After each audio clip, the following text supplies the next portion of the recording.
Over the past few weeks, I've been thinking about how I could possibly use these 10 minutes up here to say something of significance.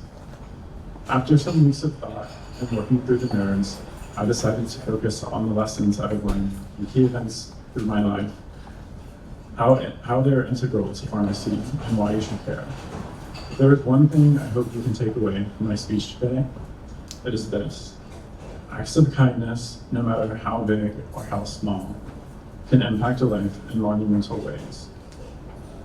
Now first, I'm going to rewind a little bit.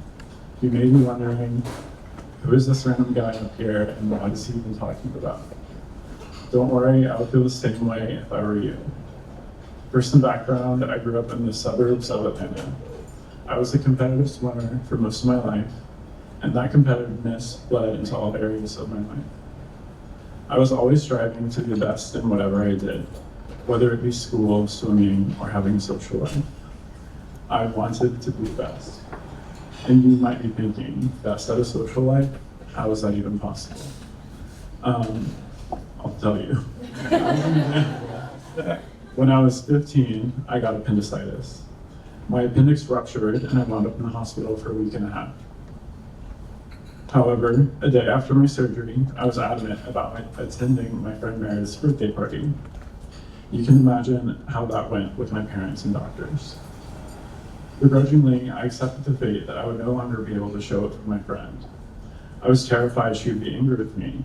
I remember her visiting me, though, in the hospital and asking me, if I were in the same position as you, would you be angry at me? That was one of my first of many lessons about self-compassion in my life. A skill that I must admit I'm still working on, but working on nonetheless. Meredith's small act of kindness was a simple question, a question that impacted how I viewed myself and the world around me, and a skill that is crucial in pharmacy.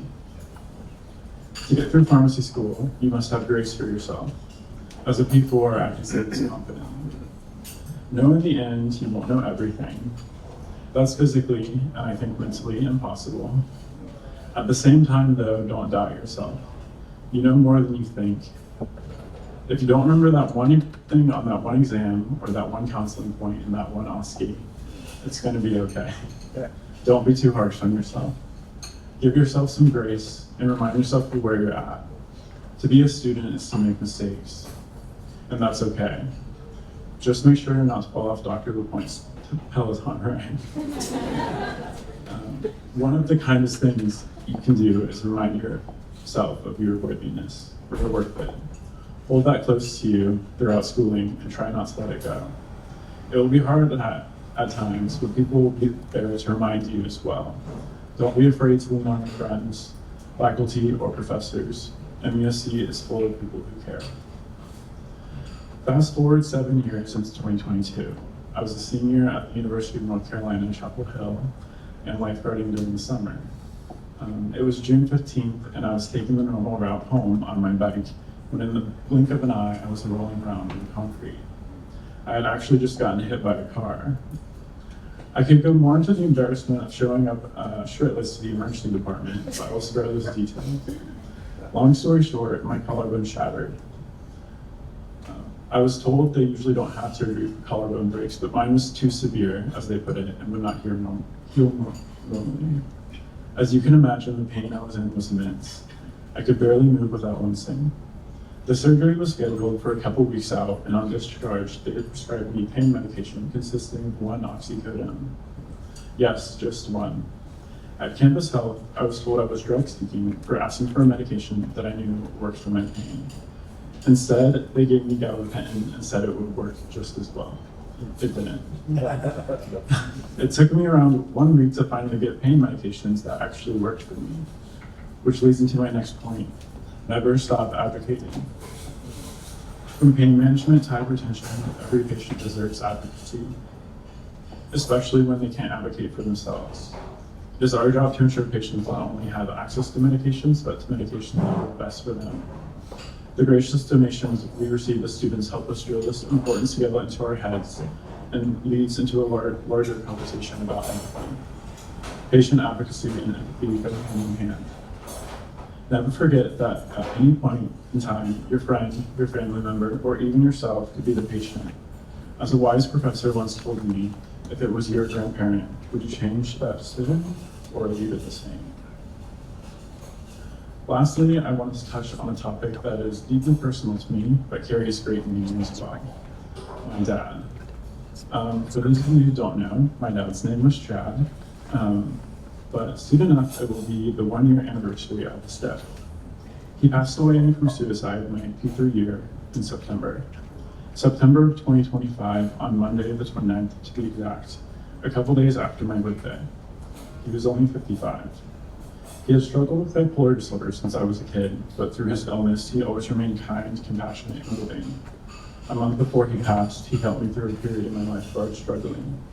He helped me move from apartment to apartment when I was in college, and despite me being a rebellious teenager, like many of us were, he would always tell me how much he loved me and how proud of me he was. He always greeted me with a hug and an "I love you." He had a passion for giving to those who were in need. He would hand out food and money to the unhoused, even if he had little to give. In his last few months on this earth, he even let people stay in his house rent-free for the sake of being kind and taking care of those around him. Now I know this is a depressing story, but stick with me here because I promise the message is so important and is what keeps me going to this day.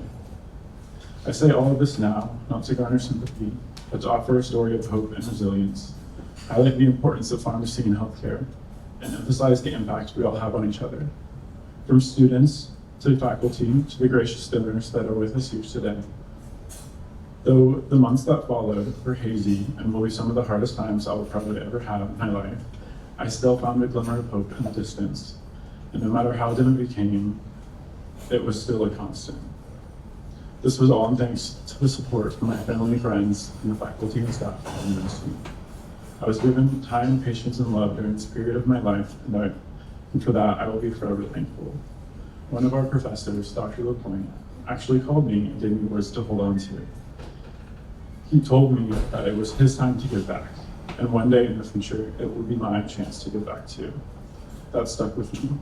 This idea of giving back is the very core of our profession, and is why we're all sitting in this room today. I acknowledge that all of us have our own stories, and I hope that through this speech you were able to hear mine, and maybe you'll be able to help patients in the future. The scholarships we have all received are a reminder of the importance of kindness, advocacy, and giving back. To the P1s, I'm excited for you to start your journey, and if you couldn't tell by now, the faculty here truly care. To the P2s, I know your year may seem daunting, but I promise it's not half as bad as it seems. And to the P3s, I wish you luck in the Ostleys and Ostleys. They will be some of your fondest memories, even if they seem terrifying in the moment. To my fellow P4s, this journey we have been on together had many highs and lows, and I'm extremely proud of how far we have come as a class. To the faculty and staff, thank you for believing in me, even during moments where I felt like I couldn't keep going. And finally, thank you to the donors who have invested in our futures. I hope you know how much of a difference this makes in each of our lives. I hope one day to give back to others as you have done for me.